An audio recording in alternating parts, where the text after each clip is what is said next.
नमस्कार, आप देख रहे हैं बीटी बाज़ार। इस वक्त मैं पीएमएस बाज़ार के समिट में मौजूद हूँ और मेरे साथ है देवीना मेहरा मैम। पहले तो मैम बहुत शुक्रिया, आपने अपना कीमती वक्त निकाला। और मेरा पहला सवाल आपसे यही हुआ कि इंडियन मार्केट्स लगातार, आपने सही कहा कि वॉलेटाइल रहती हैं, कभी ऐसा हमने नहीं देखा कि वॉलेटिलिटी ना हो इस मार्केट्स में। पर अभी इस वक्त आप किस तरीके से इंडियन मार्केट्स को अप्रोच करती हुई दिखाई दे रही हैं?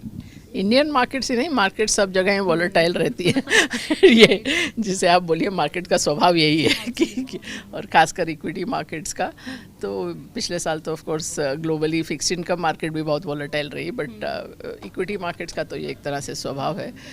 तो जहाँ तक इंडियन मार्केट का अभी सवाल है, एक तो इंडिया हमको विश्व के अगर आप संदर्भ में देखें तो आउट परफॉर्मर लगता है, और अगर आप इंडियन मार्केट्स को अलग से भी देखें तो लार्ज कैप्स का जहाँ तक सवाल है, कोई क्रैश का बड़ा खतरा मुझे नहीं नज़र आता है। और उसका कारण एक ये था कि 2010 से 20 का जो समय था उसमें आपका जो रिटर्न बने, जो कंपाउंडिंग हुई, वो बहुत कम थी। जो हम लोग सोचते हैं 15-16% शेयर मार्केट से मिलेगा, उस पूरे दशक में आपका 8.5 से थोड़ा ज़्यादा का रिटर्न रहा, तो वो बहुत नीचे था।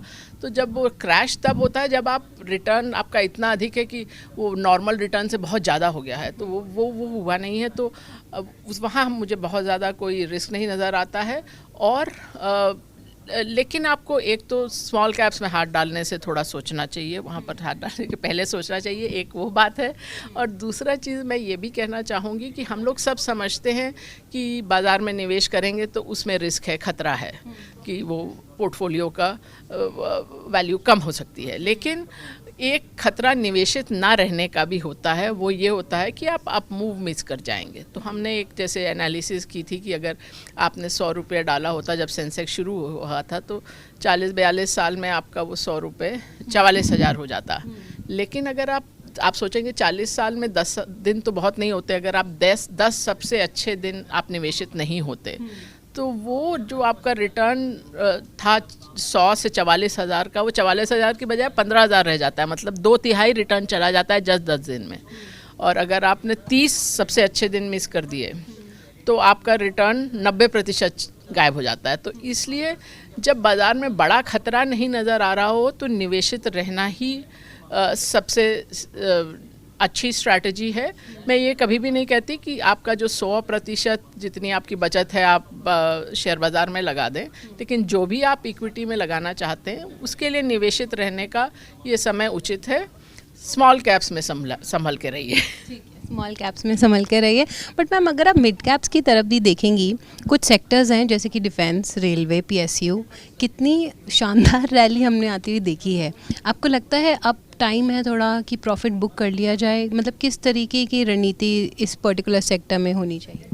अब इस पर्टिकुलर सेक्टर के लिए तो मैं नहीं कहना चाहूँगी, क्योंकि हमारे पीएमएस में इसमें बहुत विशेष हम लोगों ने निवेश किया नहीं है।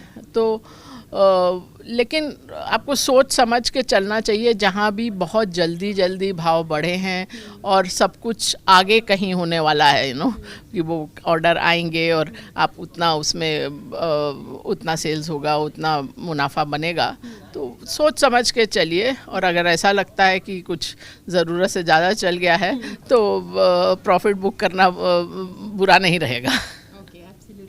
और इसके अलावा मैम, मैं आपसे ये भी समझना चाहूँगी कि कुछ जो इन्वेस्टर्स हैं आज के दौर में वो ETFs ज़्यादा प्रेफर कर रहे हैं रैदर दैन स्टॉक्स में निवेश करने के बजाय। तो आपकी उस पर क्या राय है?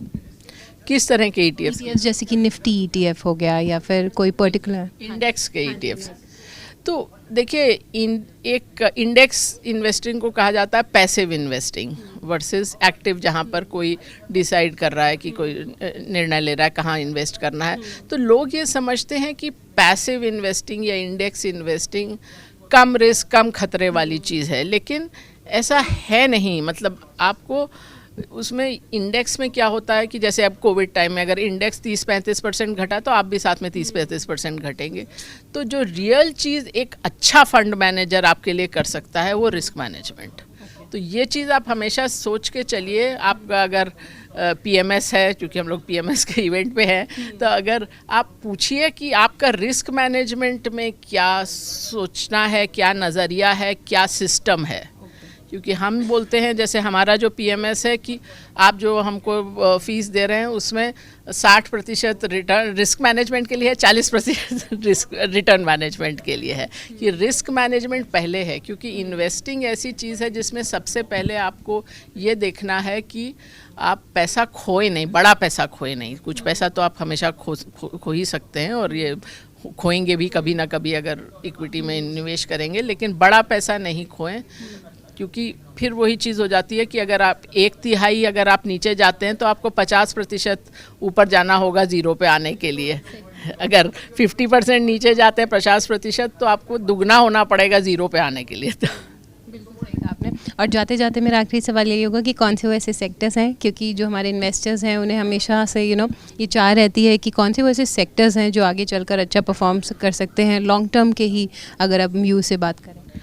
देखिए, हम लोग तो हर तिमाही पे एक बार फिर से देखते हैं कि क्या चीज़ अच्छी लग रही है। तो मैं अभी ऐसा नहीं कह सकती कि जो भी मैं बात करूँगी वो साल भर बाद वही बात होगी, क्योंकि वो चीज़ बदलती रहती है और बदलनी चाहिए भी। मैं देख रही थी 2020, 21, 22 तीनों में हमारे PMS में जो सबसे टॉप पर स्टॉक्स रहे वो अलग ही अलग स्टॉक्स भी थे, अलग ही सेक्टर्स से। कि एक टाइम केमिकल्स चला या इंडस्ट्रियल कैपिटल गुड्स लगभग 2 साल से हमारा सबसे ओवरवेट सेक्टर रहा है। तो मतलब अक्टूबर 2021 से। और लोगों को इस साल थोड़ा उसकी होश आई है कि इसमें देखना चाहिए। हम लोग अब तो हर तिमाही पे देखते हैं कि वो कहानी ख़त्म हो गई कि नहीं। अभी फ़िलहाल तक तो चल रही है, अब कितने दिन और चलेगी कह नहीं सकते। उसके अलावा अभी जो हमारे ओवरवेट सेक्टर्स हैं वो ऑटो कंपोनेंट्स, फार्मास्यूटिकल्स, ये सब हैं। तो पर जैसा कि मैंने कहा, ज़रूरी नहीं कि 6 महीने 9 महीने बाद भी वही सेक्टर रहे हैं। इसी नोट पे बहुत बहुत शुक्रिया मैम, थैंक यू। वीडियो पसंद आया तो हमें लाइक, कमेंट, शेयर और सब्सक्राइब जरूर करें।